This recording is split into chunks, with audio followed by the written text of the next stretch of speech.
Hey! What's up, everybody? My name is Jacob, and if you didn't know by the festive decor behind me, the holidays are upon us. We've got garlands, tree ornaments, tree stars, candy canes. Oh, whoa, that is one big present. I wonder who it's for. To Jacob. That's me. I got a present. Who's got a present? I'm got a present. But before I tear into this bad boy, let me tell you what we're talking about today. It's simple. We're talking about Christmas! Christmas is celebrating Jesus, God's greatest gift. Everybody likes gifts, am I right? Especially when they're all wrapped up with a big bow on top. Let's see what I got. Oh man, I hope it's something cool, like a new pair of shoes. Or I hope it's like one of those headphones that cancel out all other noises. Cool. No, I hope it's a little puppy, like a basset hound. And then I could put a little hat on top of him and we can solve mysteries together, dude. What do you think, my dear Watson? Is the game afoot or is it afoot? Yeah, that's what I hope. Okay, no, this is what I hope. I hope that it's a trunk full of cash. Then I can buy whatever I want for Christmas. You know something? Hope it's a really cool thing. It can be like the light in the darkness. Today's story is about a time that may have seemed pretty dark, but then God gave his people something to hope for. I can't wait to see what's inside, but I'm gonna wait. Patience is a virtue, Jacob. See you in a few. The Bible. It's 66 books of history, stories, letters, and poetry that fit together to form God's one big story. The epic adventure of how he created us and loves us so much that he made a way to rescue us. As we travel through the Bible, from Genesis to Revelation, we discover people who met God and found their lives changed forever. Now, for an amazing story, inspired by the book of Isaiah, chapter 9, verse 6. Jess stared out the window at the ice beating down. Every holiday plan for the weekend had been canceled. And to top it off, the school had just released Jess's most recent grades. A D in language arts? What happened, Jess? I don't know. You're such a good storyteller. I can't make all the words work out when I try to write it down. Can I go play Mindstorm? Hun, you need to read for an hour first. An hour? I thought it was 30 minutes. Your teacher and I talked. We think a little more reading time will help. Jess glared. I don't have anything to read. You've got an entire bookshelf in your room. Those are little kid books. Then look at Emma's bookshelf. Emma was Jess's older sister, already in high school. Fine, whatever. Jess stalked upstairs to Emma's room, peeked inside. The room was empty, but everything was neatly organized. Emma had even done all of the colorful artwork on her own walls. Miss Perfect. Jess sighed. Everything seemed to come easily to Emma. Writing, math, friends, life. I'll probably be stuck in 5th grade for the rest of my life. Jess stood in front of Emma's bookshelf, running her finger over the thick spines. At last, a swirl of color on the bottom shelf caught her eye. Comic book Bible. Huh. Jess thumped down onto the floor and pulled the book off the shelf. She flipped it open, and color exploded off the page. In the beginning, God created the heavens and the earth. The images of creation were vivid and detailed, as if she were right there. Huh. Pretty cool. Jess found herself drawn into the familiar stories, seeing and hearing them in a brand new way. Moses and the Red Sea, the fall of Jericho, David and Goliath. Esther boldly approaching the king. David's incredible poetry in the Psalms. The Lord is my shepherd, I shall not want. After the Psalms, though, Jess paged into unfamiliar territory.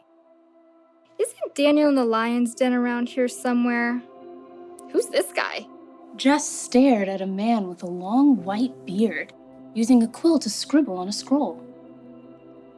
A child will be born to us, a son will be given to us. He will rule over us, and he will be called Wonderful Advisor and Mighty God. He will also be called Father who lives forever, and Prince who brings peace. Hey! Jess nearly dropped the book. She glanced up to see Emma standing in the doorway. What are you doing in my room? Mom said I could pick a book. Well, ask next time, okay? I didn't touch anything. Okay, it's fine. Emma settled down on the floor beside Jess and took a look at the book.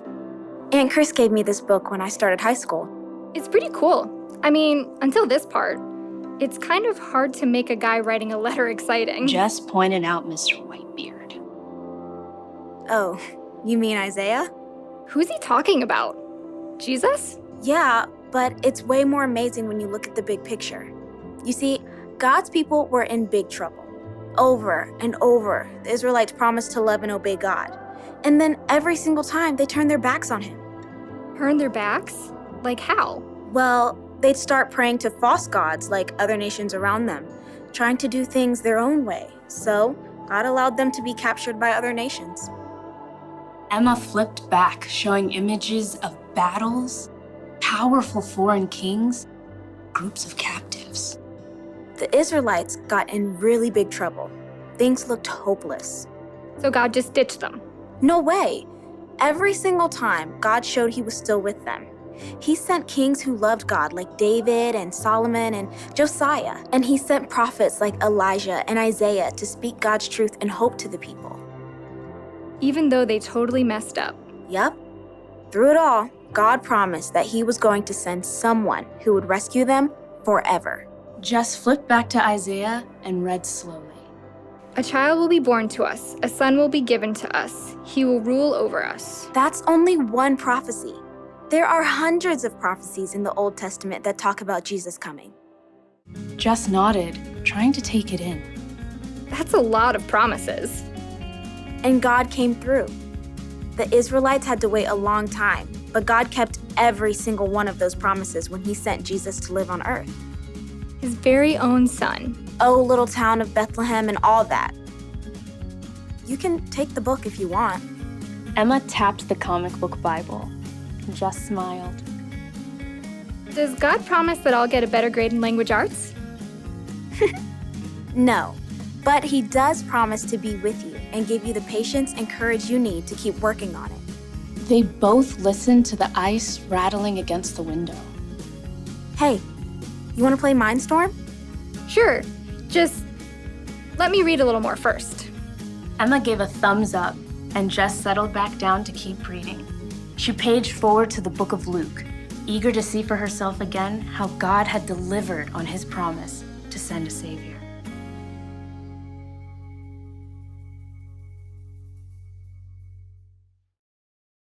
Okay, so hundreds of years before the very first Christmas, it felt like God's people were in the dark. They dealt with bad kings and wars with other nations. They'd been taken captive and removed from their homes. They needed help. They needed hope. You may not know exactly what that's like, but you've probably been through a dark day or two. Trouble at home, trouble at school, trouble in the world. Sometimes you need a little hope to get you through it, to help you cancel out the noise. Well, the good news for God's people hundreds of years ago turned out to be good news for us too. God promised through Isaiah that he would send a baby who would one day save the world. And around 700 years later, God kept his promise when Jesus was born.